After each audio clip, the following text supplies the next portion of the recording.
कर्नाटक ज़िमनी इंतखाबात के तहत डाले गए वोटों की गिनती हो रही है। 3 पार्लिमानी और 2 असेंबली सीटों के लिए 3 नवंबर को पोलिंग हुई थी। वोटों की गिनती सुबह 8 बजे से शुरू हुई। इब्तदाई रुझानात के मुताबिक शिमोगा में बीजेपी आगे चल रही है। बेलारी में कांग्रेस उम्मीदवार सबकत बनाए हुए हैं, जबकि मंडिया पार्लिमानी सीट पर जेडीएस उम्मीदवार आगे है। रामनगर असेंबली सीट पर जेडीएस और जमखंडी असेंबली सीट पर कांग्रेस उम्मीदवार आगे चल रहे हैं। रऊफ अल्लूर हमारे साथ मजीद अपडेट के साथ बेंगलुरु से जुड़ चुके हैं। रऊफ, आज ज़िमनी इंतखाबात को लेकर वोटिंग हो रही है। इस वक्त आपको बता दें कि जिस तरीके से 10 बज चुके हैं, क्या कुछ रुझानात कह रहे हैं? रऊफ, बताइएगा।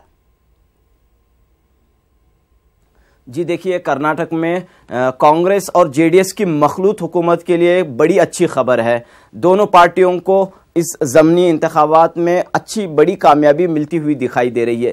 3 पार्लिमानी हलकों में से एक में कांग्रेस और एक में जेडीएस, जबकि और एक पार्लिमानी हलके में बीजेपी के उम्मीदवार आगे चल रहे हैं। और तकरीबन इस तरह ये कहा जा सकता है कि बीजेपी को इन मानों में शिकस्त हुई है कि बल्लारी का जो पार्लिमानी हलका है वहां पर बीजेपी की नशिस्त थी, और अब जो है कांग्रेस को इस नशिस्त पर बल्लारी में भारी अक्सरियत के साथ कामयाबी मिलती हुई दिखाई दे रही है। बल्लारी में कांग्रेस के उम्मीदवार वीएस उग्रप्पा तकरीबन 1,18,000 वोटों से इस वक्त आगे चल रहे हैं। तो इस तरह कांग्रेस की जीत यकीनी हो चुकी है। दूसरी जानिब मंडिया पार्लिमानी हलके में जेडीएस के उम्मीदवार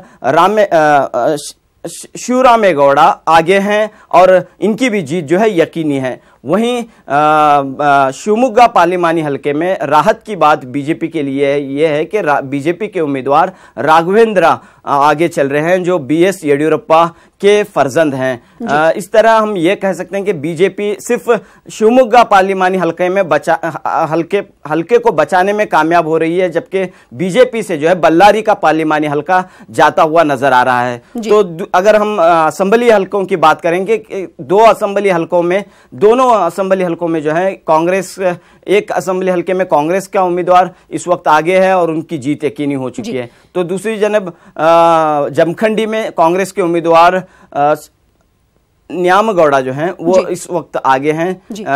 और इसी तरह जो है, इस तरह कुल मिलाकर हम कह सकते हैं कि कांग्रेस और जेडीएस की मखलूत हुकूमत के लिए ये इंतखाबात राहत का सबब बने हुए हैं, अच्छे बने हुए हैं। ये समझा जाए कांग्रेस और जिस तरीके से मखलूत हुकूमत है वहां पर उठापटक जारी रही, रस्साकसी जारी रही, इसके बावजूद भी आवाम दोस्त पार्टी समझी जाए।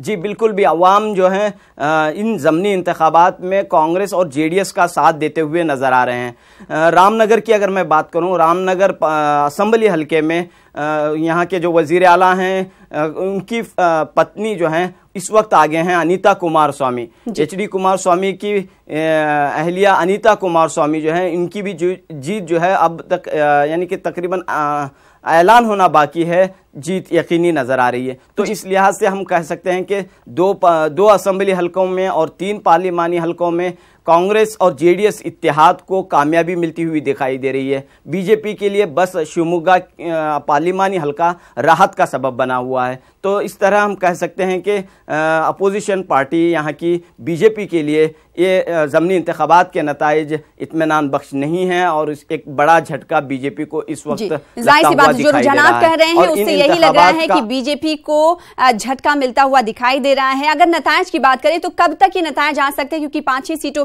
पर वोटों की गिनती हो रही, रुझानात भी आने लगे हैं। क्या कुछ लग रहा है कि कब तक नताइज आ जाएंगे रऊफ इन 5 सीटों पर?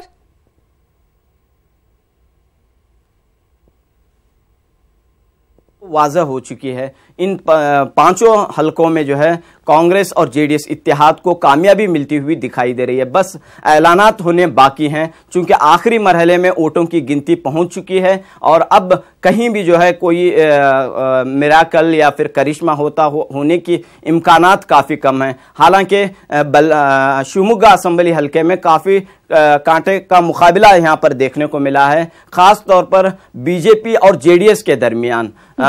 इसके बावजूद जो है बीजेपी के उम्मीदवार राघवेंद्र जो है आगे सबकत बनाए हुए हैं और हो सकता है कि इनकी जीत जो है आसान दिखाई दे रही है। इस लिहाज से हम ये कह सकते हैं कि 5 ज़मनी हलकों के ज़मनी इंतखाबात जो हैं तीनों पार्टियों के लिए, कांग्रेस, बीजेपी और जेडीएस के लिए, तीनों पार्टियों के लिए काफ़ी अहम हैं और इस लिहाज से कांग्रेस और जेडीएस इत्तेहाद को ये इंतखाबात यानी कि ज़मनी इंतखाबात अच्छी खबर लेकर आए हैं। जिस तरह की अवाम में चिमीगोइयाँ हो रही थी, कयास आ रहे हैं, लगाई जा रही थी कि ये हुकूमत ज़्यादा दिनों तक नहीं चल पाएगी, इस तरह की बातें जो है सियासी हलकों में हो रही थी, लेकिन अब ज़मनी इंतखाबात के नताइज के बाद ये देखने को मिल रहा है कि ये हुकूमत ये समझ लेना चाहिए बीजेपी को कि कर्नाटक में कुछ भी हो जाए बीजेपी की दाल गलने वाली नहीं है।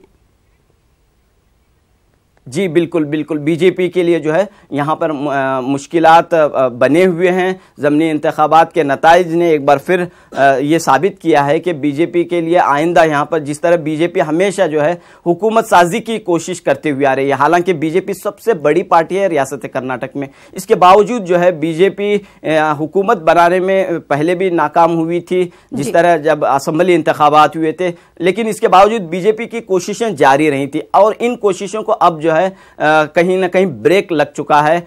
जैसे ही अब ये इंतखाबात के नताइज ऐलान होंगे तो बीजेपी के लिए नुकसानदेह जरूर साबित हो रहे हैं। जाहिर सी बात है, तो रुझानात जो दिखाई दे रहे हैं वो जेडीएस और कांग्रेस के खाते में जाते हुए दिखाई दे रहे हैं। वहीं बीजेपी के लिए थोड़ी सी राहत की खबर ये है कि शिमोगा सीट पर बीजेपी को सबकत हासिल होती हुई दिखाई दे रही है और कुछ ही देर बाद ऐलानात भी हो जाएंगे कि किस पार्टी का किस सीट पर कब्जा रहा। फिलहाल बेहद शुक्रिया हमारे साथ रोज जुड़ने के लिए, आगे भी आपसे राब्ता कायम करते रहेंगे।